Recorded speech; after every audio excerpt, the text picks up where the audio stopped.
Why did thousands of people get stuck in the mud in the middle of a desert in the US? Well, that's because they were attending an annual festival that takes place in Nevada's Black Rock City desert, Burning Man. Thousands of people head to the middle of nowhere every year to attend the event in a massive gathering that looks like a giant unfinished circle to showcase their art, ride their mutant DIY vehicles, and adhere to the festival's core 10 principles like radical self-reliance, radical self-expression, and civic responsibility. However, this year's Burning Man took major hits after a heavy downpour turned the sandy ground into a mud pit, making movement and exits toilsome, thus keeping festival goers stuck for days in the middle of the desert and even leading to one festival goer's death.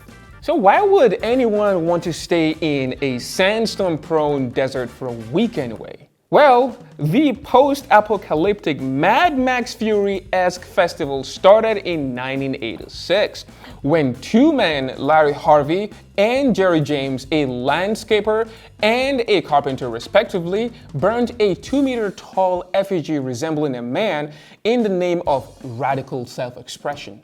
Well, the festival, said to be radically inclusive, is also touted as environmentally friendly.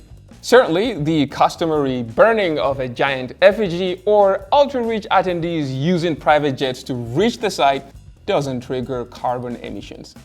Wink, wink. The number of participants, called burners, has steadily increased over the festival's 37-year run, from just 35 to more than 70,000, resulting in a carbon footprint of 100,000 tons. So, the Burning Man's motto, "Leave no trace," sounds like a little bit of a stretch, and it isn't even cheap either. Well, except for those intending to burn some cash, it costs an average of $1,500 to cover expenses for the 7-day festival, with some burners spending a whopping $10,000. While some swear that the festival is a dreamy, fictional event that's second to none, others argue it is an extravagant playground for the elite and a hub for hedonism. Oh, and speaking of elites, celebrities like Elon Musk, Paris Hilton, and Chris Rock have been spotted at the festival. Well, the good news is local authorities have announced the gradual exodus of burners from the site after the disaster. But will Burning Man ever be the same again?